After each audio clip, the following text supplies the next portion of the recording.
Tenho muito interesse por essa coisa de pensar a direita como, ou a nova direita, né, como esse foco aí de resistência contra o poder e tal, apesar de todas as contradições presentes nesse discurso. E aí eu acho que uma das possibilidades de atuação era pensar nas questões envolvendo a memória da ditadura.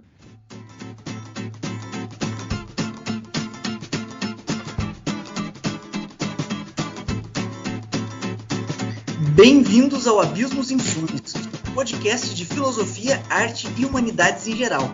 Meu nome é Lucas Fier, eu sou artista, pesquisador e de vez em quando diretor e roteirista de projetos audiovisuais. Se você gosta desse trabalho, nos siga no Spotify, no YouTube, no Facebook e no Instagram e ajude a divulgar. Quero lembrar também que agora temos uma série de vídeos curtos exclusivos no canal do YouTube, então recomendo que você se inscreva lá. E hoje vamos falar sobre pós-verdade, negacionismo, falsificação histórica e seus usos políticos. Embora a mentira sempre tenha sido uma arma política, as falsificações científicas de toda natureza sempre tenham sido utilizadas nos mais diversos projetos de poder. Hoje parecemos viver num momento em que isso é particularmente alarmante pelo poder de viralizar muito rapidamente graças às novas tecnologias. E não por acaso, nas últimas décadas, temos testemunhado a ascensão da extrema-direita no mundo e transformações profundas que ela tem promovido tanto nas políticas institucionais, na relação que as pessoas têm com a política e até mesmo na consciência das pessoas e na cultura de forma geral, pautando o teor dos debates e difundindo os seus próprios valores. E para fazermos essa conversa, temos um convidado especial, que é o Murilo Cleto, que é músico e historiador e é doutorando em História pela Universidade Federal do Paraná e pesquisa a atuação das novas direitas brasileiras no campo da cultura, sobretudo na memória da ditadura militar. Murilo, é com você. E aí, Lucas, obrigado pelo convite. Fico muito feliz e honrado de participar do seu podcast e, de alguma forma, contribuir aí para as inquietações que não apenas você, eu, mas também os ouvintes devem ter, né, em relação às muitas questões envolvendo o presente e passado e especialmente os usos políticos desse passado, né, nesse momento aí que atravessa as sociedades ocidentais. Então, talvez caiba um pouco falar, né, sobre o que está acontecendo no mundo e um pouco do perfil dos líderes de direito que tem se destacado no mundo, né, como Donald Trump, Jair Bolsonaro, Boris Johnson, né, Viktor Orbán, Marine Le Pen, são líderes que têm se destacado no mundo nas últimas décadas, e eles têm, né, além em comum das pautas conservadoras, uma ênfase na moral religiosa, né, no proibicionismo que tange as drogas, condenação ao casamento gay, né, são contrários à imigração, enxergam muçulmanos como uma ameaça, tem a luta contra o comunismo como um dos seus principais cavalos de batalha, né? Estão sempre apelando muito para o nacionalismo e para a religião e trabalham muito com o pânico moral. E embora alguns deles defendam o liberalismo econômico, a maioria talvez, eles não são liberais num sentido mais estritamente político, né? Por isso tem muita gente que chama eles de iliberais. E eles podem se dar ao luxo de ser grosseiros, né, cometer gafes, falar atrocidades, incitam medo, ódio, racismo, xenofobia. E o que chama atenção é que eles conseguiram, em algum nível, subverter as regras institucionais, né, que estavam estabelecidas, mesmo nos Estados Unidos, onde o sistema deles parecia tão sólido, né, tão protegido. Eu fiquei impressionado quando invadiram o Capitólio, né, que na nossa cabeça, que a gente cresceu assistindo aqueles filmes estadunidenses, parecia que se alguém se aproximasse do Capitólio já levava um tiro, né? Mas não é bem assim. E parte do apelo que eles têm com o público, o eleitor, está no discurso, e que eles se colocam como não pertencentes ao sistema, né? Como se eles viessem de fora do sistema, mesmo aqueles que sempre tiveram dentro, como o Bolsonaro, que era deputado há quase 30 anos, e conseguiu cooptar esse sentimento de rejeição à política, se vendendo como um político antipolítico. E essa é uma ideia, uma coisa que está difundida, assim, que é habilmente manipulada, né, por essas personalidades. Eu acho que um dos traços mais instigantes assim da nova direita, se a gente for pensar em termos mais amplos, né, existem distinções importantes entre os diversos movimentos da direita ou da nova direita no mundo hoje, mas eu acho que assim, em geral, né, um dos traços que eu acho mais instigantes da nova direita ocidental é essa sua roupagem antissistema. Eu acho que isso daí é uma das coisas mais impressionantes, né, porque se você parar para observar, o mais comum que se tem, né, da direita tradicional, se você observar os estudos que existem sobre direita lá dos anos 30, direita dos anos 60, dos anos 70, né, você vai perceber que existe um apelo muito grande em relação à ideia de ordem. Então essa direita tradicional, né, é uma direita muito mais afeita à institucionalidade, muito mais afeita às tradições de uma maneira geral.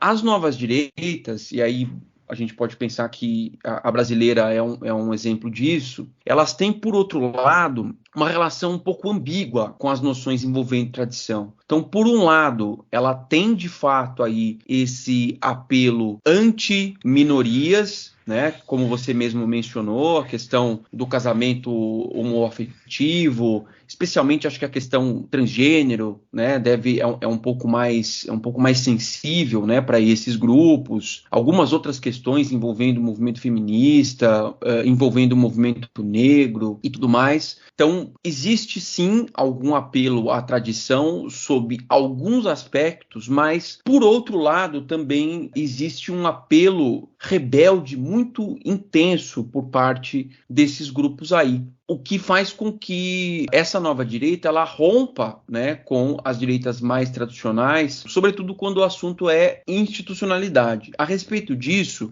tem uma categoria que eu gosto bastante de mobilizar e que eu comecei a prestar atenção quando li um artigo de um colega lá da filosofia, lá do Rio Grande do Sul, Moisés Pinto Neto. Eu li ele falando sobre isso e eu achei muito importante para pensar esses novos movimentos, né, que é a categoria de cinismo. Acho que é impossível você pensar as lideranças das novas direitas no Ocidente, pensando no caso do Bolsonaro, pensando no caso do Trump, pensando no caso do Javier Milei, que é esse fenômeno que está em ascensão agora na Argentina, sem você pensar na ideia de cinismo, né? Porque, embora as pessoas costumem pensar cinismo como sinônimo de hipocrisia, eles não são a mesma coisa. O hipócrita é aquele que é flagrado, fazendo diferente daquilo que ele diz. Né? Então é alguém que é desmascarável. O cínico, por outro lado, ele não é desmascarável. Por quê? Porque ele é alguém que o tempo todo ele já age errado, ele age rompendo as regras, ele age desafiando o sistema. E por que ele age errado? Essa ação, ela é uma ação performática, né? Quer dizer, o sujeito age errado, ele desafia o sistema, ele contesta as normas vigentes, escritas ou não escritas, né? E ele faz isso porque ele entende que o sistema está tão errado, está tão corrompido, que submeter-se às normas vigentes seria a mesma coisa que ser conivente com esse sistema, né? Então daí essa estética, algo anarco, que muitos dos líderes dessas novas direitas aí apresentam, como se eles fossem aí esses grandes rebeldes antissistema.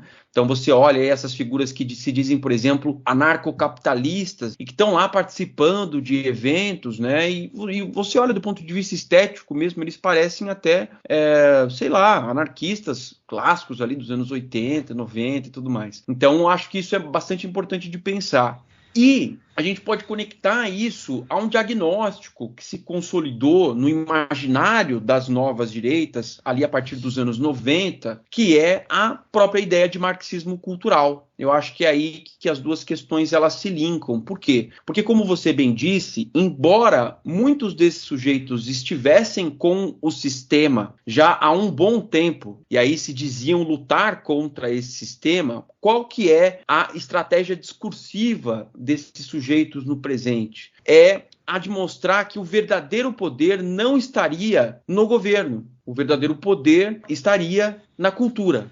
E esta estaria completamente dominada pelos valores de esquerda, pelo politicamente correto. Então, daí a ideia, que é uma das questões mais importantes para entender a figura do Bolsonaro, por exemplo, né? Como que um sujeito que não apenas participou do sistema político brasileiro por 30 anos, mas também governou o país, um país presidencialista por 4 anos, tem coragem de se dizer antissistema.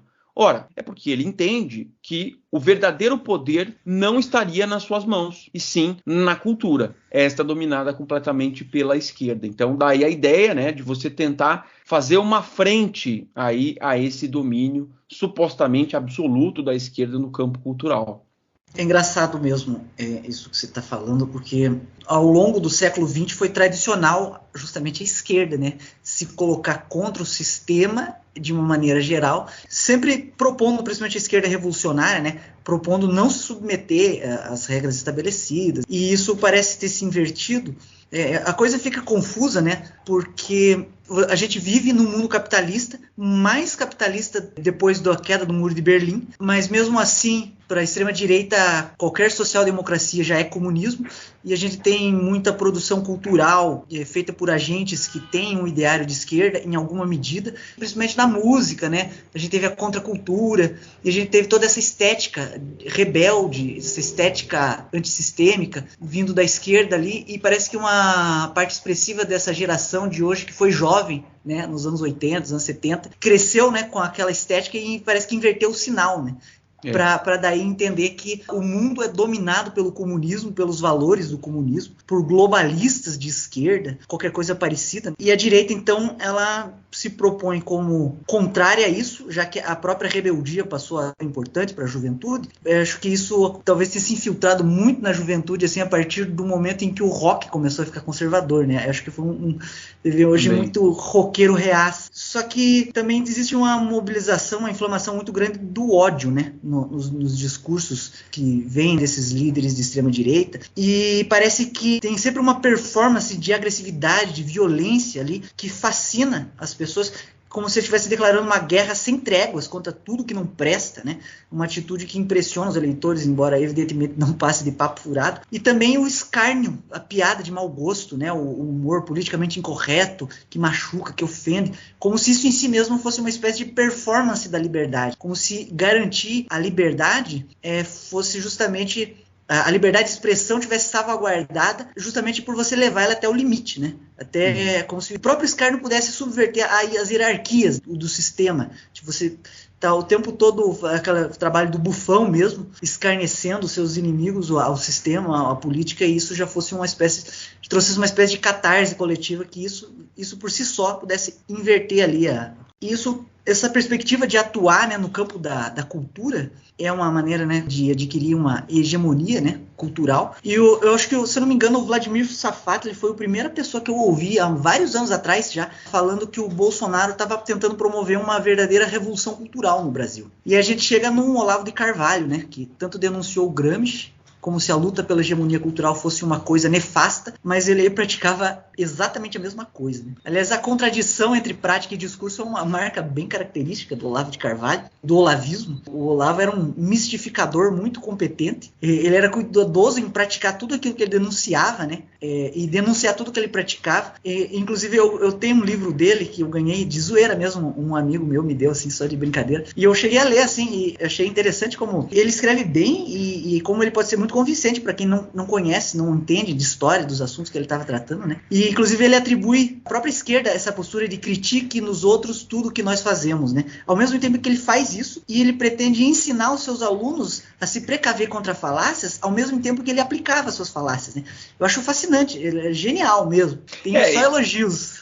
Não, ele inventou que essa frase é do Lenin, inclusive, né? É uma coisa bizarra, assim, no sentido de que acuse-os do que você pratica, né? Que é uma falácia, é uma invenção. Não se tem registro nenhum de que Lenin tenha dito isso e tudo mais. Então, é um caso muito curioso mesmo de mobilização, né, da mentira em favor da demonização do inimigo, né, que no fim das contas é o que ele faz. Mas é muito curioso ver como é que se dá mesmo esse processo. A figura do Gramsci, que acho que é uma figura que provoca na direita justamente isso, né, esse horror que é ao mesmo tempo também fascínio, né? Quer dizer, essa ideia de que existe ali uma mente por trás, né, de todo o aparato intelectual que fez com que a esquerda dominasse, né, o pensamento em todo o mundo ocidental, o que a gente sabe que é uma fantasia mesmo, né? Porque se a gente observar a história política do Brasil, por exemplo, que é o caso que o Olavo mais se interessa, a gente vai perceber que essa disputa por, vá lá, hegemonia é uma coisa que existe há muito tempo, né? Se você pensar que desde a Segunda Guerra Mundial os americanos eles movem montanhas para eles conseguirem pautar aqui, né, o nosso sistema educacional, para eles conseguirem influenciar os rumos da nossa política econômica. Quantas iniciativas não foram desenvolvidas mesmo antes do regime militar, né, no sentido de fortalecer ali os laços entre Brasil e Estados Unidos, né? E isso é uma luta por hegemonia, ora. Então, assim, isso é uma coisa que sempre existiu. Da mesma forma, a União Soviética também se atentou em relação a isso, firmou acordos com o Brasil no sentido de estudantes brasileiros irem para lá. Isso é óbvio que também tinha objetivos políticos. Acho que a gente também não tem aqui que dizer, olha, isso aqui é um raciocínio que surgiu do nada, os caras simplesmente inventaram tudo.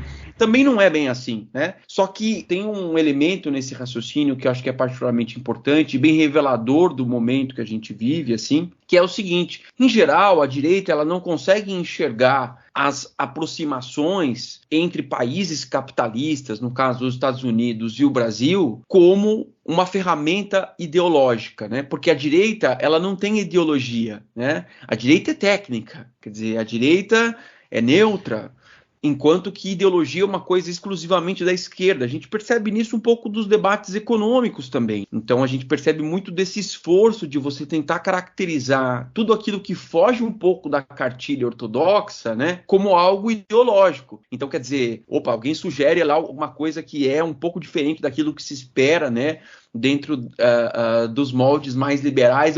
Essa conversa não dá, porque ela é excessivamente ideológica. E esse é um problema histórico da nossa direita. Então, assim, você tinha de fato, né, a União Soviética tentando pautar um pouco ali do imaginário dos nossos jovens estudantes e tudo mais. Isso aconteceu de fato. Agora, eu acho que isso no mínimo é não apenas superestimado, mas também ocorre ali um processo de você ignorar que do outro lado, do lado americano, também havia esse esforço, né? A quantidade de agentes americanos que existia aqui no Brasil no período anterior ao golpe, é bastante reveladora, né? Do quanto que esse interesse ele não era exclusivamente soviético, né? A diferença é que eles olham para isso e pensam que é uma coisa natural, um dado da natureza, né? Não pensam como algo ideológico.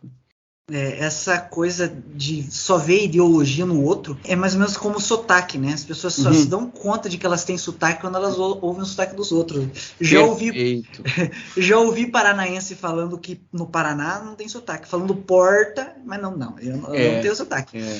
A analogia do sotaque é perfeita, é isso mesmo. Não, mas para a direita não se trata, essa direita, né, que ela pensa não se trataria de ideologia, e sim a verdade revelada. Por isso ela não se vê lutando para estabelecer uma hegemonia cultural, ela se vê lutando para estabelecer ou restabelecer a verdade, né, dos fatos. E eu até quero explicar um pouco, para caso algum ouvinte não esteja por dentro, né, desse assunto. O Gramsci foi um teórico italiano, marxista, ali da primeira metade do século XX, e ele teorizou, entre outras coisas, justamente o papel da cultura na política, né? E ele era um comunista, então ele era a favor da revolução socialista, e ele vai destacar a importância de que não basta você fazer uma revolução no campo econômico e político, mas você precisa também trabalhar essas questões no campo da cultura, né? Para você criar basicamente uma cultura que seja favorável para um determinado projeto político, um projeto de poder. Mas é claro que ele não inventou isso, inclusive ele teorizou isso a partir daquilo que ele estava vendo, e particularmente na Revolução Francesa, ou seja, ele está estudando uma coisa que ela era feita já há muitos anos, sempre foi assim, desde que a gente conhece a política, né, da maneira como ela existe para nós. Então ele não estava propondo, inventando uma coisa, um plano diabólico, né, como é pintado, para tentar dominar a mente das pessoas. Não, ele estava vendo como é que a política funciona, explicitando isso, né? E isso é uma coisa que todo mundo faz. E aí uma coisa que a extrema-direita inventou, né, ao longo do século XX, foi uma ideia de um tal de marxismo cultural, que é uma coisa que não existe, já deixa claro, não existe marxismo cultural. esse foi um conceito inventado para tentar condensar todos os aspectos da cultura que a própria direita considera perniciosa, incluindo diversos elementos que são completamente alheios ao marxismo, né? Multiculturalismo, identitarismo, uso de drogas, as pautas LGBT, islamismo, às vezes eles colocam até pedofilia, qualquer coisa que seja para destruir a família, as bases da civilização ocidental, né? É uma grande teoria da conspiração, basicamente. Então, é daí que vem essa ideia de marxismo cultural, né? Como se todos os agentes da esquerda, os globalistas e todo mundo que é contra o Ocidente, os valores cristãos, tivessem unidos numa grande conspiração, tentando subverter a cultura através desse tal do marxismo cultural. E por trás de tudo estaria o Gramsci, né? Que teria formulado todas essas coisas. Eles trazem alguns outros teóricos também, da escola de Frankfurt, né? Para colocar nesse balaio. Sim. Eu acho que é uma tendência normal, né, de pessoas e grupos muito polarizados, de você tratar o teu grupo antagonista como um bloco coeso, né? Porque eu acho que isso sempre aumenta, né, o poderio que ele realmente tem. Quer dizer, você está tratando de um inimigo muito poderoso, porque quando você faz isso, você também justifica ações, a gente estava falando de cinismo aqui, né? Você também justifica ações que são intempestivas, que são extralegais, que são acima do tom. Quer dizer, então, se você entende o seu adversário como uma figura, primeiro, muito poderosa, né?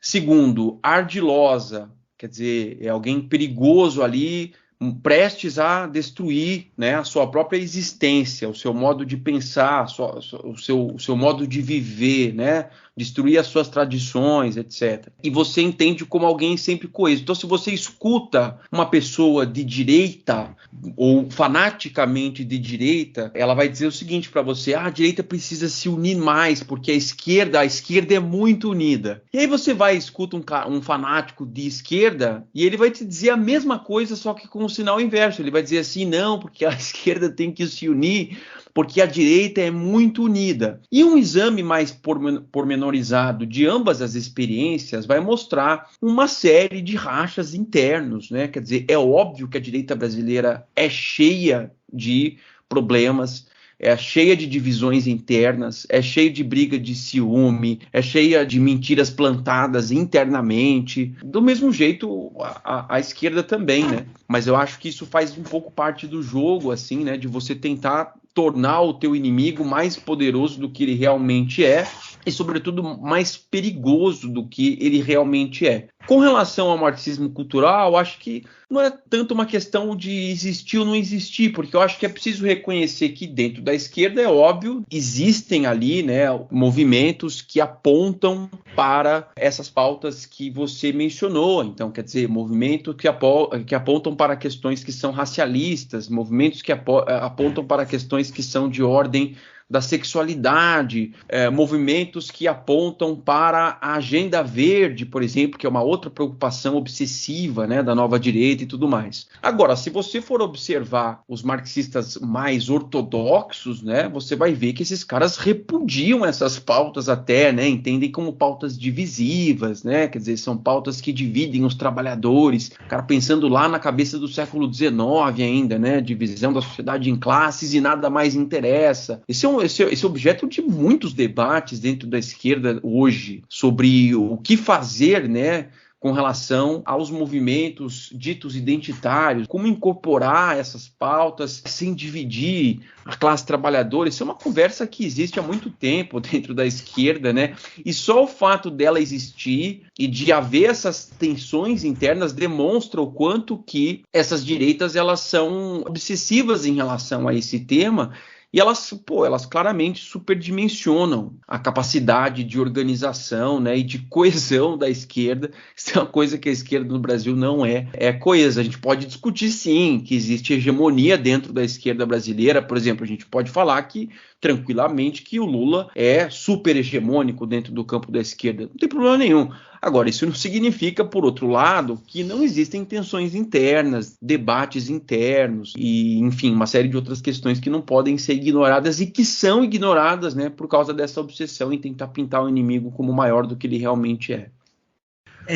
Caso tenha algum ouvinte de direita que não esteja apreciando assim o tom generalista, né, pelo qual a gente está falando da direita, pode ficar tranquilo que não estamos dizendo toda a direita, né? Claro, a gente está falando de uma parte específica da direita, que normalmente é chamada de extrema direita, mas isso existe, né? Parece uma situação bem presente, bem generalizada, né? Embora, obviamente, não sejam todos, né? Sim, eu gosto de lembrar do exemplo do Livres, né?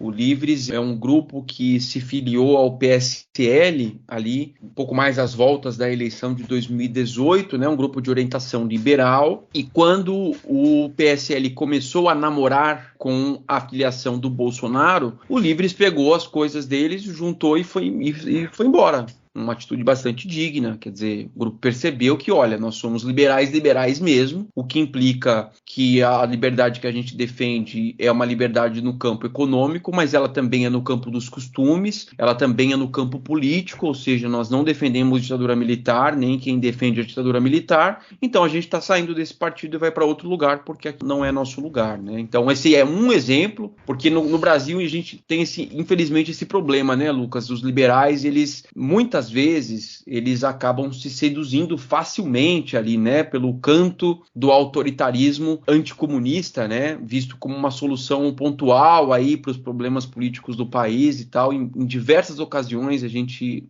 acabou observando isso. Os liberais aí, nesse afã de afastar a influência comunista da política, vão lá e acabam sendo fiadores, né, de aventuras autoritárias. Aconteceu com muitos liberais agora no caso do Bolsonaro, em 2018, né? Pensar o caso do Partido Novo, né, que apareceu como sendo assim uma grande alternativa, digamos, para os liberais de verdade no Brasil, e no fim das contas virou linha auxiliar do Bolsonaro.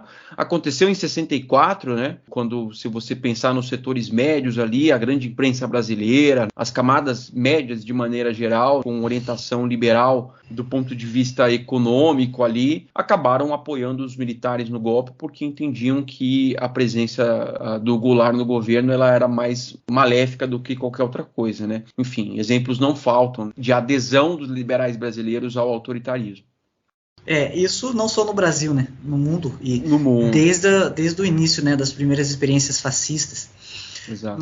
Mas é uma coisa também que é interessante de considerar hoje, para a gente entender o ressurgimento contemporâneo, né, desses fascismos e no mundo todo, é pensar a internet, né, a dinâmica das redes sociais, esse sistema algoritmo gerando engajamento através de identificações imediatas, muito no nível dos afetos, principalmente sentimentos extremados, negativos, indignação, ódio, e é isso que dá mais likes, views, né, tempo de exposição. Então o fascismo histórico sempre se utilizou desse tipo de comunicação violenta e passional, e outros movimentos de massa mais antigos, né, e até aí não tem nada de novo, mas acho que uma das coisas que mais permitiu esse ressurgimento desse fenômeno é justamente esse uso tecnológico para colher dados personalizados dos usuários e os algoritmos, né? Como que esses caras usam os algoritmos em favor deles. Então, as redes sociais, elas potencializam a troca virulenta de informação que mexe com os afetos, que dificulta uma reflexão e torna muito difícil você aferir essas notícias que chegam até nós. Daí, elas também criam bolhas, né? As pessoas vivem ali num ecossistema onde aquelas mesmas informações são reforçadas o tempo todo. Aí as pessoas têm a sensação de que aquilo é o que a sociedade toda está pensando, que aquilo é um consenso dentro da sociedade, a bolha onde ela está vivendo. E, claro, as pessoas sempre acreditaram naquilo que elas quiseram, né? Mas parece que mais do que antes, assim, o que é verdade é aquilo que as pessoas confiáveis, os amigos, né, os compatriotas de uma causa dizem isso. Isso é a verdade, essa é a definição de verdade, esse é o estatuto da verdade, né? E o que vem do lado de lá já é automaticamente classificado como mentira. E isso tem gerado esse fenômeno que tem sido chamado de pós-verdade, que não tem um elemento realmente novo, mas ele está potencializado. É uma era de informação assim, nova, com resultados que eram imprevisíveis até um tempo atrás, e parece que, além de mexer com os afetos, cria essas coisas tipo dissonância cognitiva, né? Esse duplo pensar. Você pode mostrar vídeos de certas personalidades falando uma coisa e mesmo assim essa pessoa nega, não, isso é fake news, eu nunca disse isso. Claro que agora tá vindo aí a deepfake, vai ficar mais complicado ainda, né? Mas mesmo antes da deepfake, antes dessas falsificações serem tão convincentes, já estava rolando muito esse fenômeno. E isso leva ao fato de que as empresas, as Big Techs, né, as empresas de Big Data, elas lucram. A própria Google, né, que fez campanha recentemente contra a PL das fake news, porque eles lucram com isso. Para quem não lembra, essa PL da fake news estava tentando estabelecer algumas regras, né? O que estavam dizendo, né? Estavam dizendo que queria censurar a internet, mas na verdade não, queria estabelecer critérios sobre o que pode e o que não pode, né? Que tipo de informação pode vincular através da internet. E na verdade a censura sempre foi exercida pelas próprias empresas, pelo Facebook, pelo Twitter, só que seguindo um critério puramente privado. Eles tiram do ar aquilo que eles querem. E o certo seria ter uma lei criada pela sociedade civil, visando o interesse comum, para determinar o que pode e o que não pode. E a Google fez campanha contra, querendo interferir diretamente na política institucional do país, porque isso vai ameaçar os lucros dela. Porque são justamente esse tipo de notícia alarmista, indignantes, que espalha o ódio, né? Que é o que mais gera cliques. Só que isso tem efeitos horríveis na política, né? É assim, é uma insanidade esse papo, né, Lucas? É uma insanidade, porque entre os próceres dessa nova direita, todos eles, sem exceção, todos eles reclamam de censura nas redes sociais. Todos. No Facebook, no Instagram, agora no Twitter não mais, né? Mas no YouTube, principalmente, todos eles reclamam que são censurados. E a contradição absoluta de você reclamar de uma censura que é exercida, como você bem mencionou, pelas próprias plataformas, de acordo com as regras que elas mesmas estabeleceram para si mesmas e para os usuários que participam delas, né? E aí você tem a oportunidade, né, de, enquanto sociedade civil, discutir quais são os limites, né, da liberdade de expressão. E se você olha para o conteúdo mesmo, né, do PL das fake news, que infelizmente tem esse nome e que não versa sobre desinformação, não versa sobre fake news, é um nome péssimo porque ele realmente indica uma coisa que ele não é, mas se você olha para o conteúdo desse projeto de lei, você vai perceber que o que tinha ali no caso era apenas conteúdo assim consensualmente criminoso, quer dizer, exposição de jovens em situação de violência, uma porção de elementos assim que você não tem como caracterizar nada nem próximo da censura, né? Então, construir isso através de um projeto de lei é, inclusive, a chance da própria direita ser ouvida neste debate, né? Hoje, com a representação que ela tem dentro do Congresso Nacional, com a influência que ela tem no debate público, me parece que seria um caminho muito mais inteligente para ela própria, né, do que você simplesmente negar a possibilidade de construir um projeto de lei nessa direção e continuar a reboque das vontades das próprias plataformas, porque as plataformas têm problemas, e muitos problemas, nós podemos falar sobre eles, mas elas indiscutivelmente têm lá as suas políticas de desinformação. E elas punem usuários de acordo com o que elas entendem como sendo infração às suas próprias regras. Agora, com relação às negligências das redes sociais, eu gostaria de fazer uma indicação para os ouvintes. É o livro que eu acho que mais se debruça aos aspectos assim internos mesmo, inclusive com informações de bastidores, com entrevistas com funcionários que atuaram nessas empresas,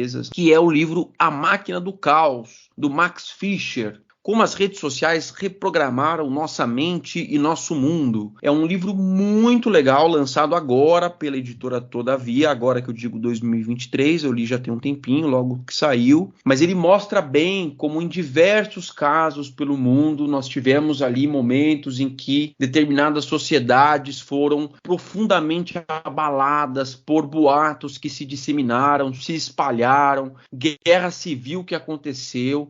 O Facebook recebia alertas das autoridades que determinadas falsificações estavam circulando, inclusive de ódio racial, que é o que mais acontece, e o Facebook não fazia absolutamente nada. Mostra bem isso que você estava falando há pouco, sobre o quanto a dinâmica própria das redes sociais, que é a dinâmica algorítmica, ela privilegia uma comunicação que é mais inflamada, que é mais violenta, que estereotipa o outro, que denuncia a existência de verdades ocultas que o poder não quer que você fique sabendo.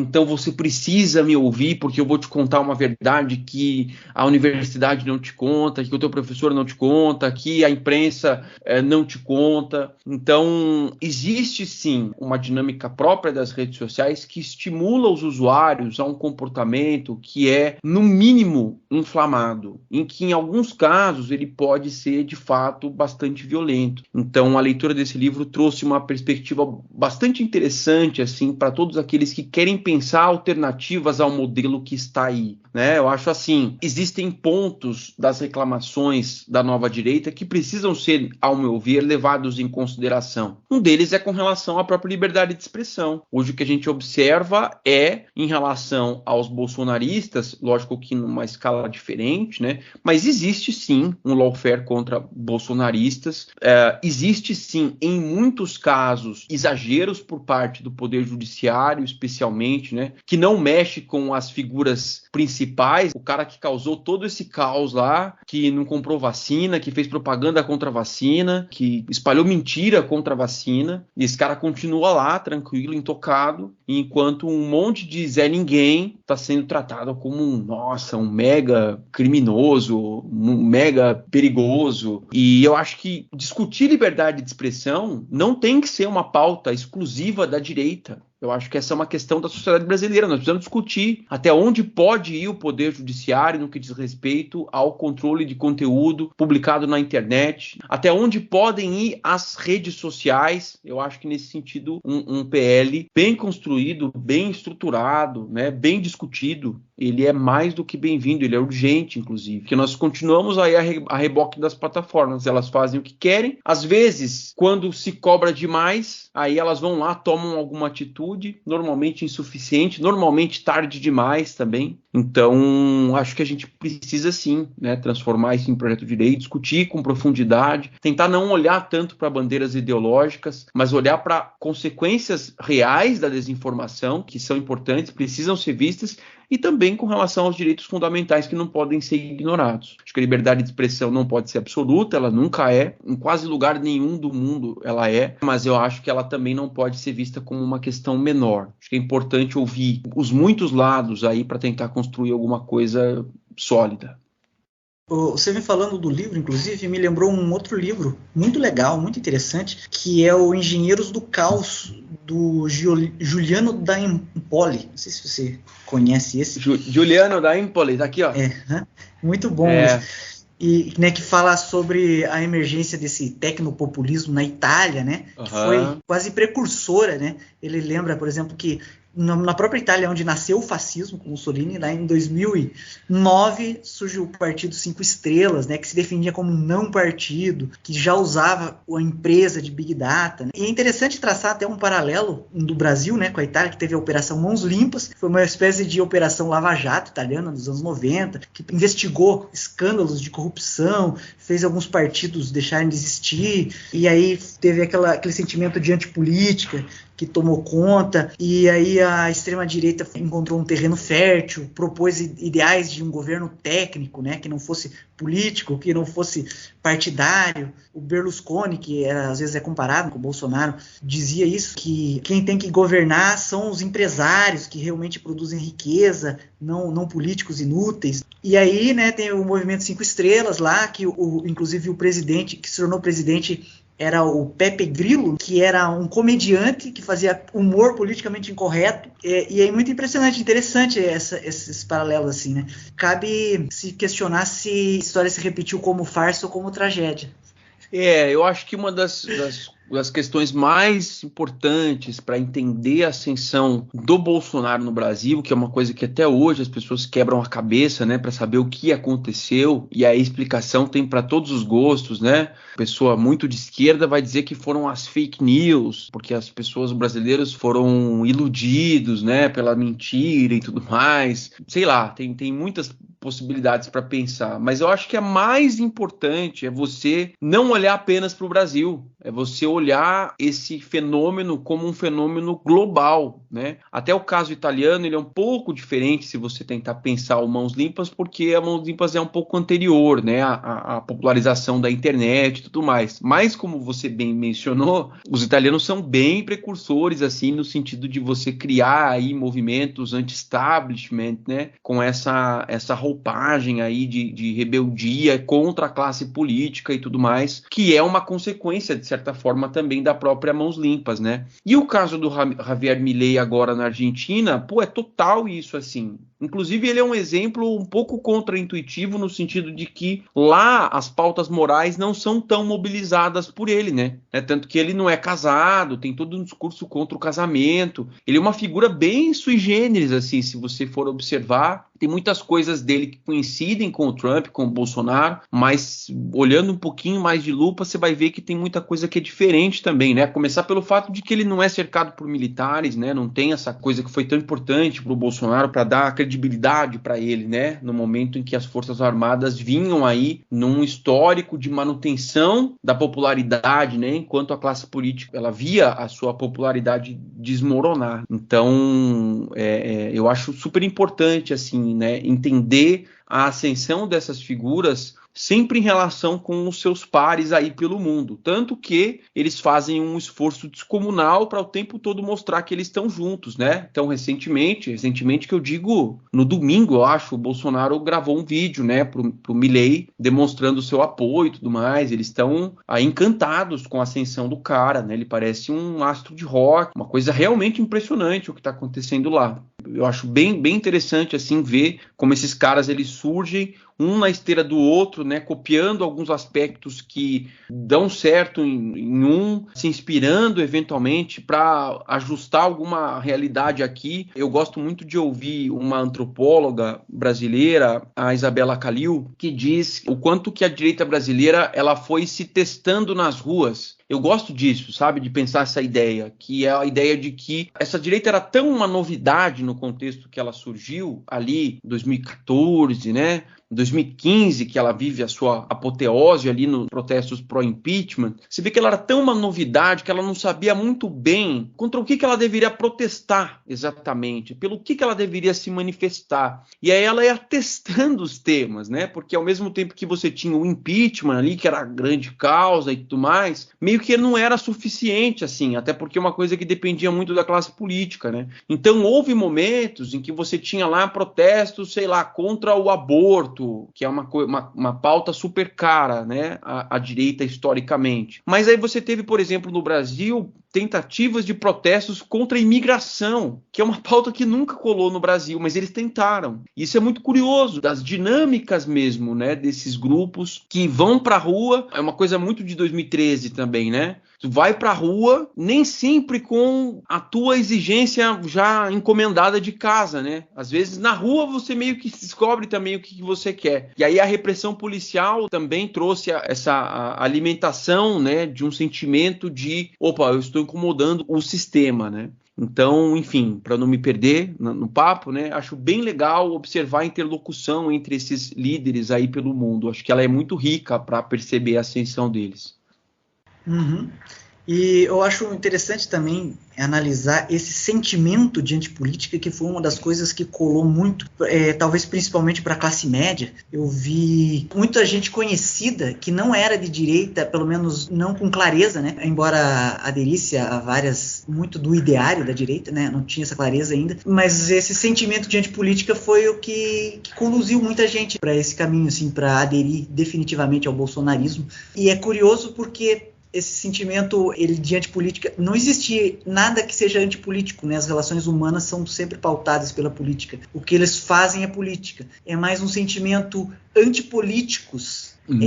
Parece que o fato, por exemplo, do Bolsonaro ser militar e ele não entender os militares como agentes políticos, como ele realmente imaginar que os políticos são uma casta, uma classe separada, né, do resto da sociedade, que vive em função da política institucional e vivem de uma espécie de existência totalmente parasitária, como se eles não atendessem também aos interesses de certos grupos, de certas classes sociais. E o Sérgio Moro também, o fato dele ser um juiz, muita gente via, não, ele não é um político, ele é um juiz, ele não faz parte daquele grupo, ele é um antissistema. E essa questão dos militares, né, com a ideia que a gente tem, que é tão difundida na sociedade, que não, os militares são sérios, os militares impõem a ordem, eles têm disciplina, eles jamais cometeriam crimes, é coisa que não tem nenhum respaldo na realidade, nem nos livros de história que pesquisam, por exemplo, o que foi o regime militar, né?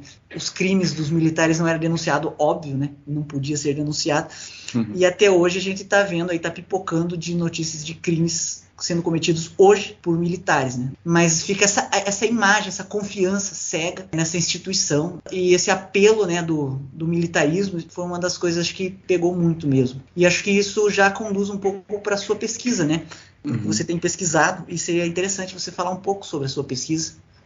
Pois é, como eu mencionei, eu tenho muito interesse por essa coisa de pensar a direita ou a nova direita, né, como esse foco aí de resistência contra o poder e tal, apesar de todas as contradições presentes nesse discurso. E aí eu acho que uma das possibilidades de atuação era pensar nas questões envolvendo a memória da ditadura, porque se você olha para a direita mais tradicional brasileira constituída depois da ditadura, quer dizer, ali com a formação da nova república, você vai observar que, ao mesmo tempo em que o Brasil ele não mexeu nas feridas mais sensíveis envolvendo o seu passado ditatorial, quer dizer, não puniu torturadores, não construiu políticas muito sólidas de reparação, embora tenha indenizado familiares e perseguidos, né, políticos da ditadura, você vê que o Brasil ele mantém uma relação assim muito fraca, né, com esse passado, para dizer o mínimo. Por outro lado, a gente olha para a formação do sistema político depois da ditadura e a gente vai observar que, embora muitos daqueles que pertenciam ao sistema político durante a ditadura tenham permanecido nesse sistema político depois do seu fim, a gente não vai encontrar lá defesas muito apaixonadas do regime militar, não. A gente vai observar a constituição, inclusive, de uma direita dentro do Congresso Nacional, mas que não tem coragem de defender o legado da ditadura, né? Tem um episódio que eu acho que ilustra bem isso que eu estou dizendo. Eu estava fazendo uma pesquisa recentemente a respeito da campanha pelo desarmamento, né? Em 2005, foi feito um referendo nacional, o governo mobilizou esse referendo, né, no sentido de tentar diminuir a circulação de armas aqui no Brasil e tudo mais. E neste contexto, os armamentistas, que a gente pode entender como do campo da direita, se colocaram fortemente contra essa iniciativa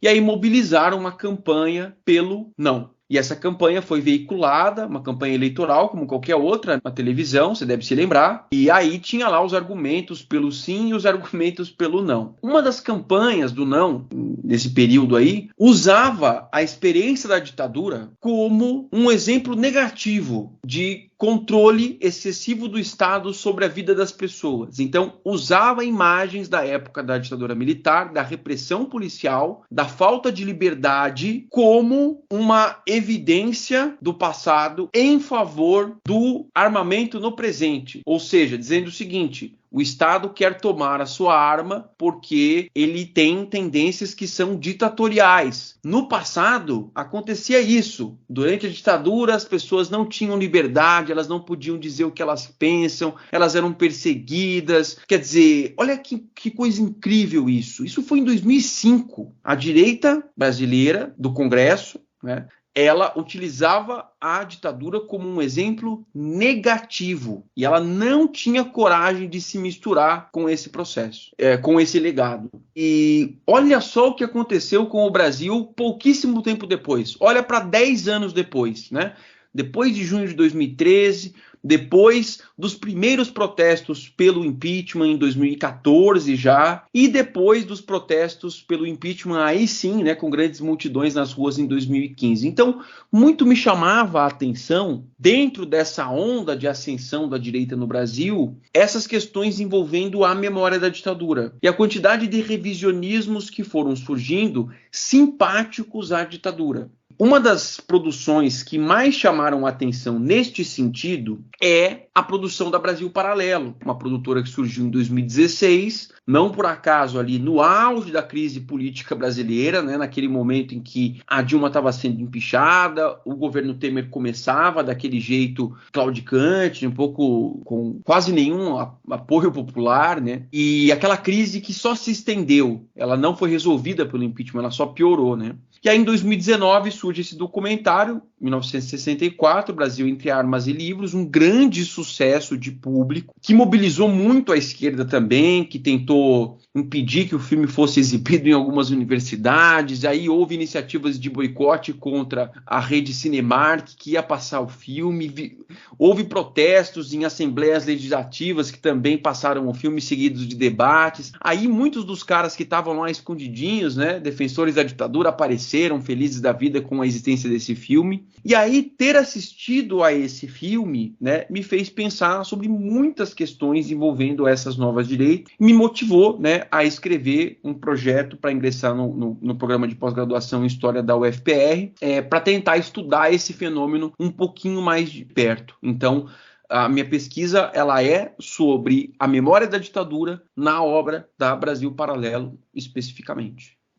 Isso é muito interessante. Eu também percebi de uma maneira bastante surpresa como o discurso sobre o regime militar, o negacionismo, né, de que foi uma ditadura apareceu, até porque há vários anos atrás, assim, há 10 anos atrás, estava tendo a Comissão Nacional da Verdade e eu estava participando, estava trabalhando junto com uma ONG chamada Tortura Nunca Mais, que tem aqui no Paraná, não sei se você conhece, que é tocado pelo Narciso Pires, que inclusive era militante na época da ditadura e foi torturado. E nessa época, essa ONG cooperou com a Comissão Nacional da Verdade, recolhendo depoimentos de centenas de pessoas que fizeram enfrentamento à ditadura militar, entre as quais várias foram torturadas. Então a gente fez captação em vídeo de vários depoimentos e eu participei da edição de vários desses vídeos, pelo menos uns 50 vídeos. E foi uma experiência muito interessante de ouvir os relatos de diversos tipos, de várias perspectivas, e algumas eram bem brutais, né? Algumas eram tristes, assim, eu às vezes tinha que parar de editar, sair, eu chorava, assim, porque era muito pesado. E aí a gente até, junto com a ONG, às vezes ficava ali na Rua 15, com uns banners, a gente ficava explicando para as pessoas, né, os transeuntes, o que foi a ditadura, né, o que aconteceu, sempre baseado em fontes históricas, né. Naquela época, às vezes apareciam algumas pessoas que eram contra, que reclamavam a gente, né, que dizia que aquilo era mentira, que era invenção esquerdista, que naquele tempo era bom. Só que hoje seria completamente diferente. Hoje seria muito difícil fazer esse trabalho na rua, né? Porque a opinião pública mudou muito, assim, e foi impressionante. Eu que sempre acompanhei isso, sempre me interessei pelo assunto, via a opinião pública mudando e ficando assustado. E até quando o Bolsonaro, por exemplo, no impeachment da Dilma, acho que foi no impeachment, né, na ocasião do impeachment, que ele exaltou o brilhante Ustra, aquilo é uma coisa que deveria causar escândalo em toda a sociedade. Ele deveria ter sido preso ali, né? Deveria ter havido uma forte reação contra ele, né? Mas não, esse discurso foi pavimentando o caminho dele, né? Quanto mais escandaloso fosse o discurso, essa coisa de defender tortura, inclusive a tortura para mim sempre foi um paradigma assim, do limite, porque qualquer ser humano é capaz de cometer coisas horríveis, né? Qualquer pessoa pode matar em determinadas circunstâncias e eu acho isso compreensível, mas a tortura, para mim, cruzou essa linha da tortura, não tem mais o que dialogar. E eu vi muitas pessoas conhecidas, pessoas que eu amavam, cruzando esse limite, defendendo ou a tortura ou, na melhor das hipóteses, quem a defende. Então foi uma coisa que me deixou bastante assustado. Esse de fato era um dilema para muitos dos apoiadores da ditadura na época, né? Porque os relatos de tortura eles se multiplicavam, né? E mesmo entre os agentes da repressão, é óbvio que nem todos defendiam o uso da tortura. E para você ver a importância da ideologia nessas questões, porque como é que você demove um agente da repressão que tem resistências à tortura? Você diz para ele que é melhor torturar, porque se você torturar, você vai obter informações e essas informações, elas vão ajudar a salvar a vida de inocentes. Então, o que acontece?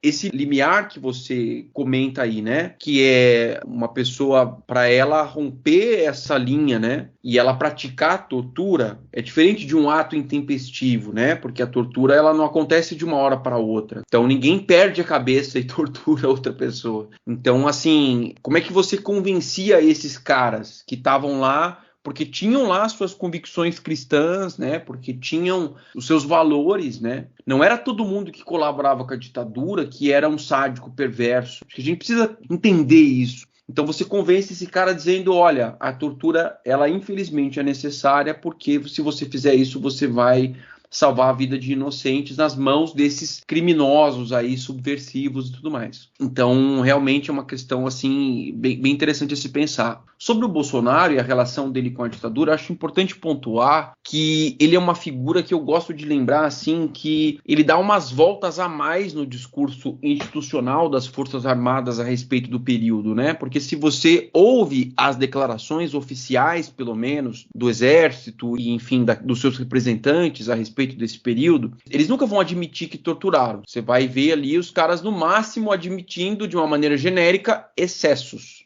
que a gente nunca sabe o que significa, né? Então, eles não vão admitir que eles torturaram. Eles admitem, no máximo, excessos, sem que a gente saiba o que esses excessos significam, e eles vão defender o legado da ditadura no sentido de que ela teria salvado o Brasil de um totalitarismo de esquerda. É o que eles vão dizer.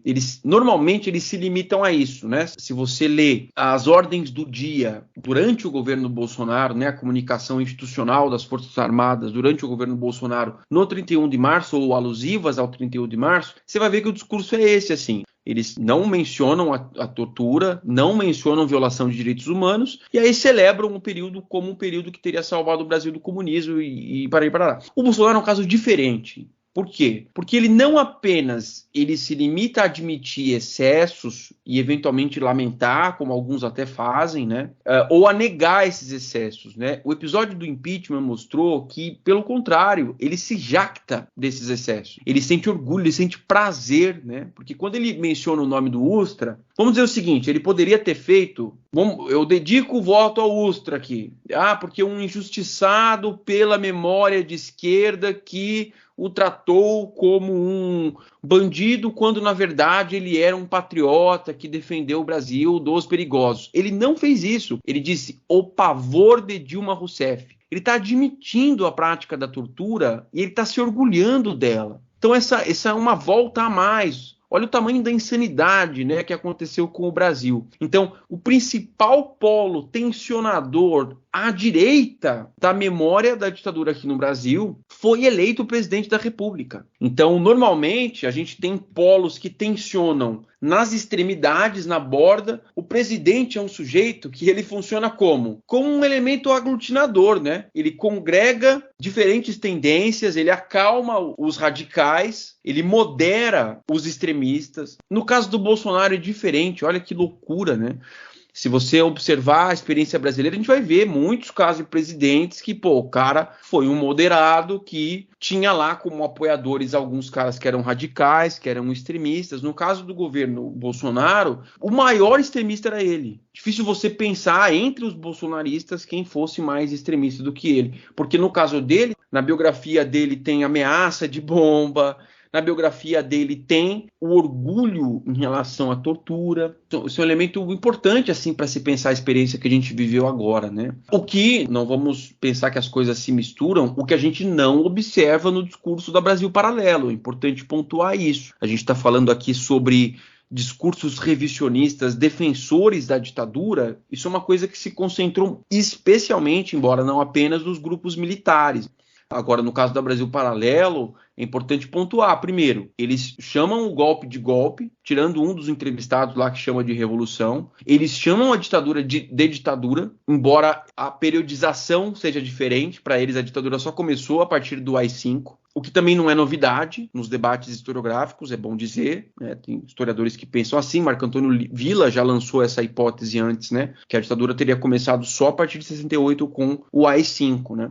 E eles são, assim, explicitamente contrários ao AI-5. Entendem que o AI-5 ele não seria necessário para combater o radicalismo de esquerda, né? Como os militares argumentaram na época. Acho muito importante fazer essa distinção.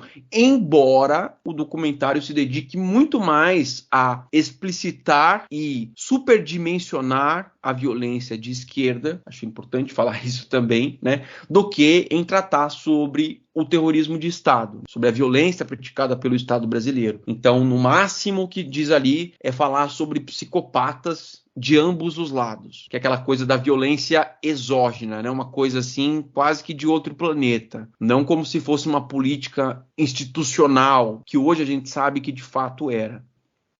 Eu vou aproveitar que eu tinha falado sobre esses depoimentos que foram recolhidos lá pelo grupo Tortura Nunca Mais, e eles estão no YouTube. Tem um canal do YouTube chamado DH Paz. Estão lá os depoimentos. É bem interessante para quem quiser ver. Vamos ver. Fontes históricas mesmo.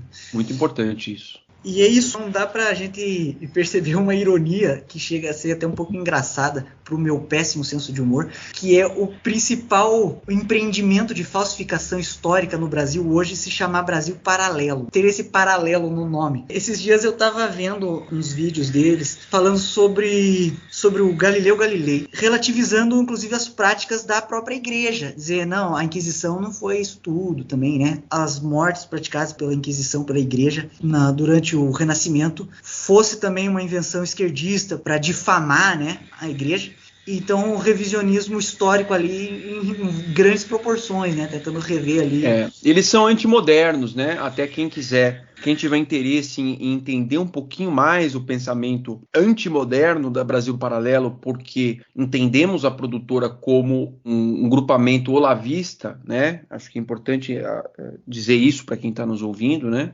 Acho muito importante observar as produções que dão conta de pensar as questões envolvendo arte. Então tem um documentário sobre música, mas também tem o documentário que inclusive gerou uma polêmica ali na UFPR, né, que é O Fim da Beleza. Esse documentário é bem importante para quem quer entender um pouco do pensamento antimoderno da Brasil Paralelo, o que eu acho que ajuda a explicar um pouco dessa posição ali sobre a Inquisição. Eu acho interessante pensar isso. Tem um pesquisador que estuda as novas direitas, ou essas novas direitas, a partir de uma chave bastante interessante, que eu acho que é o Benjamin Teitelbaum, o americano, que estuda música folclórica sueca. É isso. Ele tem um livro bastante importante chamado Guerra pela Eternidade, que trata sobre tradicionalismo. Diferente da maioria, talvez, dos intelectuais que pensam aí as novas direitas, né, estabelecendo laços em relação ao fascismo histórico e até ao nazismo, ele procura pensar através de outra chave, que é a chave do tradicionalismo. Daí ele aponta, né, principalmente as semelhanças, embora também existam divergências, as semelhanças entre, por exemplo, o pensamento do Olavo de Carvalho e você observar, por exemplo, o Alexander Dugin, da Rússia, uma figura que está bastante em evidência por causa da guerra da Ucrânia e da influência que ele exerce sobre o Vladimir Putin. Então, como eu disse, existem divergências, mas as semelhanças são muitas.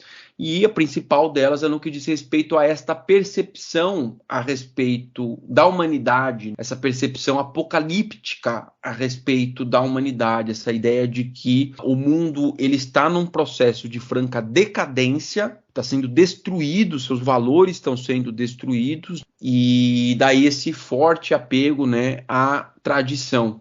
Então, é uma obra bem importante assim para pensar esses caras, em especial o Olavo de Carvalho aqui no Brasil, que, embora tenha surgido tardiamente na vida do Bolsonaro, serviu para dar alguma roupagem intelectual, digamos assim, a esses pensamentos que já eram, de certa forma, tradicionais na extrema-direita brasileira, e foi tão importante nesse processo aí do Bolsonaro, de aproximação do Bolsonaro em relação a temáticas mais modernas. Se você observa o Bolsonaro até 2011, era um. A partir de 2011 se transformou em praticamente outro, né? Ou incorporando outras agendas. Até 2011 ele só falava sobre Forças Armadas, questões corporativas, salário de militares, a própria memória da ditadura. A partir de 2011, aí ele incorpora temáticas desse tal do marxismo cultural. Aí ele vai falar sobre LGBTs, vai falar sobre feminismo, vai falar sobre cotas, quer dizer, ele vai ampliar o seu léxico a partir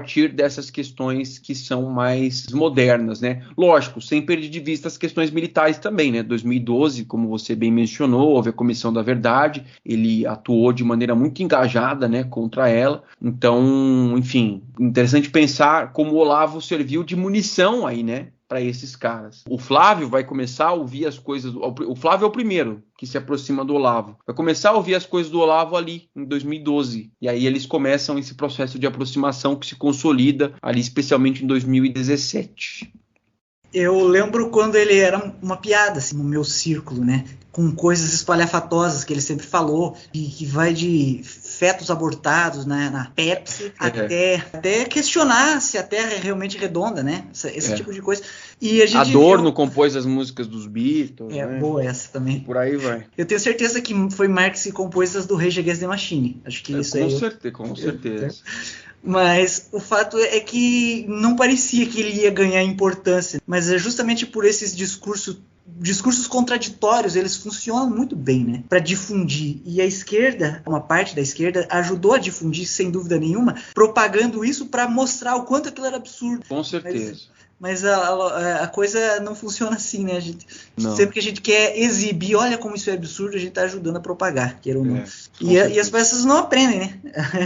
Aconteceu com o próprio Bolsonaro. Agora, no caso do Javier Milei, mesma coisa. Os caras perceberam que dava audiência, porque ele estava subindo de tom, cada vez chamando mais atenção, assim, com mais absurdos. Aí foi, né? O laboratório Bolsonaro, né, dos programas super pop da vida, e não só eles, né, acho que é importante pensar que a própria imprensa mais tradicional mesmo, ela também fez isso. Depois do governo Bolsonaro, inclusive, se a gente observar, né, eu converso com algumas, tenho até um certo trânsito entre alguns desses veículos e tal, e alguns dos caras confessam, olha, caiu a audiência dos jornais e muitos atribuem isso ao fim do governo Bolsonaro, porque era um absurdo atrás do outro todos os dias, né.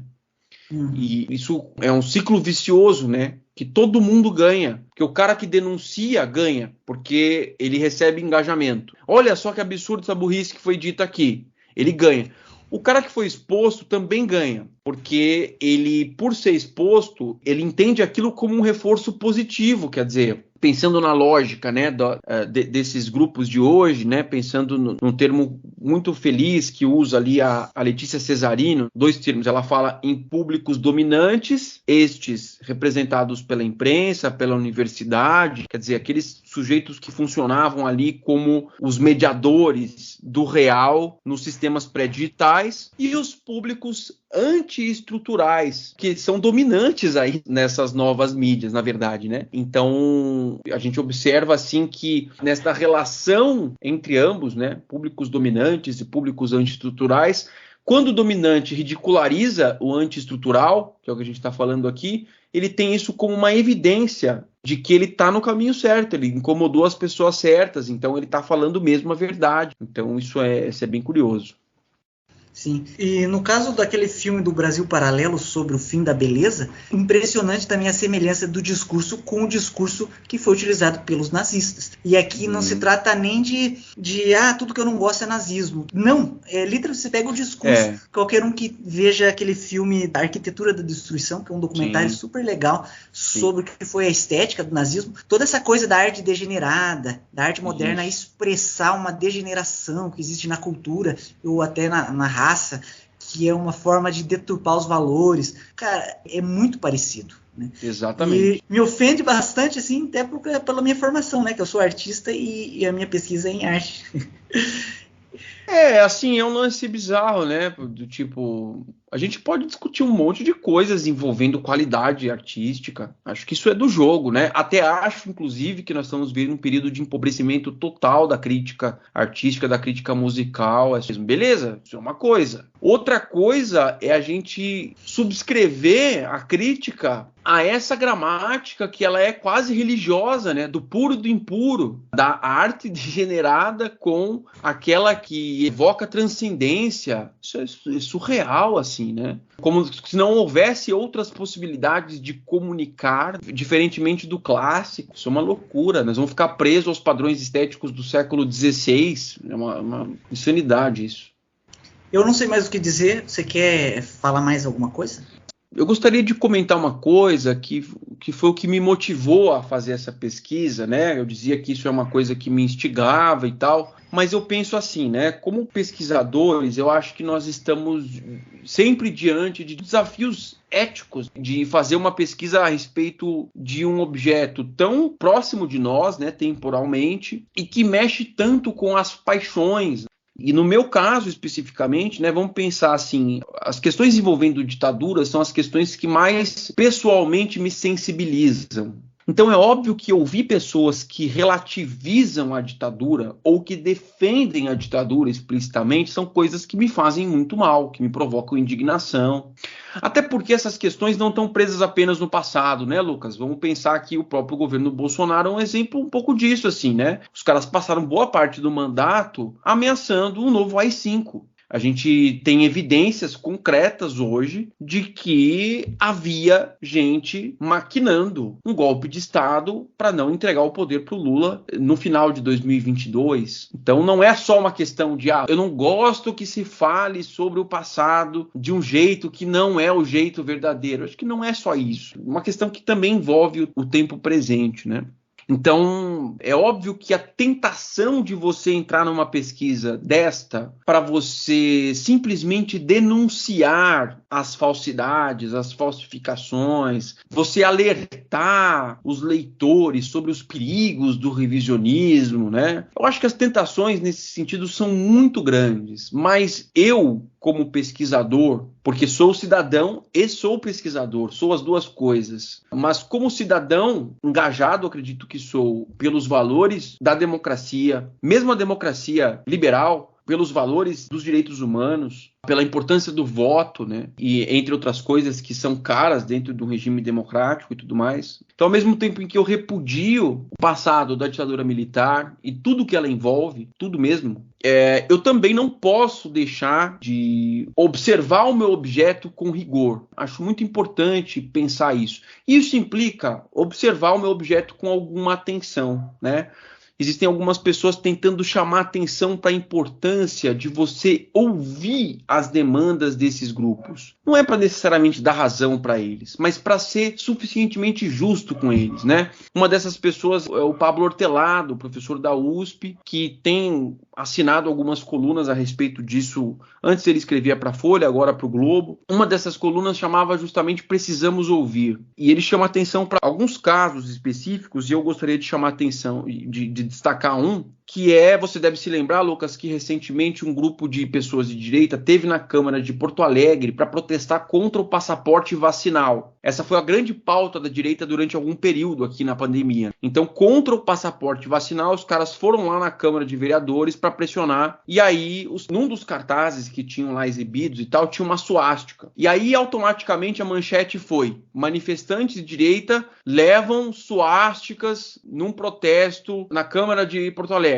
Quem lê aquilo, e mesmo o conteúdo das matérias, né, entendia o quê? Eles são nazistas. E isso não é verdadeiro, isso não é justo com as pessoas que estavam lá. Eu até particularmente acho que essas pessoas têm mais a ver com o nazismo do que elas imaginam. Mas elas não estavam defendendo o nazismo, elas estavam usando a suástica como um contra-exemplo. Uma ideia de que se você aprovar um passaporte vacinal, você vai instituir aqui um regime que é um regime nazista. uma fantasia isso, é um absurdo, é uma comparação que não tem nexo nenhum.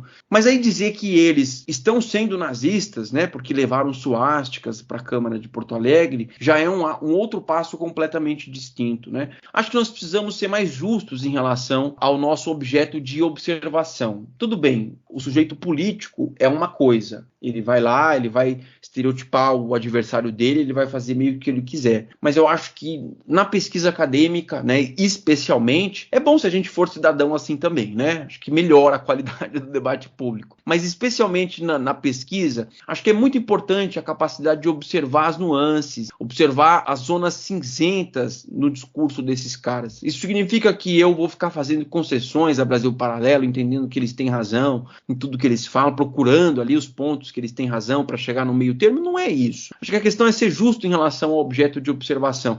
Que eu estava comentando em relação à relação deles com a ditadura e com o AI-5, uma relação super ambígua. É muito difícil você cravar assim, ó, eles defendem a ditadura. Muito difícil, você não tem elementos no filme que fornecem isso. Acho que tem algumas coisas que fazem duvidar deles serem realmente contra ela ou não. Então, o meu último recado seria assim sobre a importância da gente, até para qualificar um pouco a conversa, né?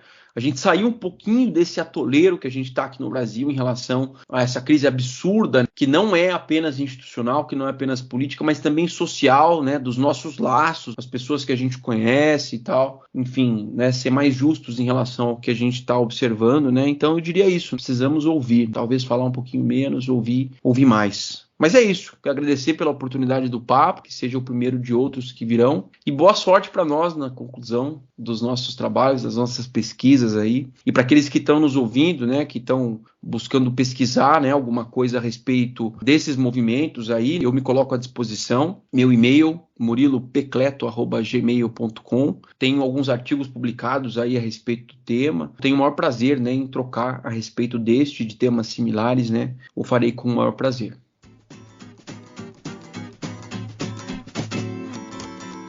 Muito obrigado por ter ouvido esse episódio até aqui.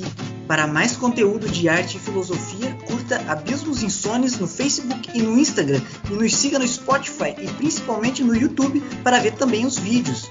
Curta, compartilhe e mande uma mensagem para um dos nossos canais. Sugestões e críticas construtivas são muito bem-vindas.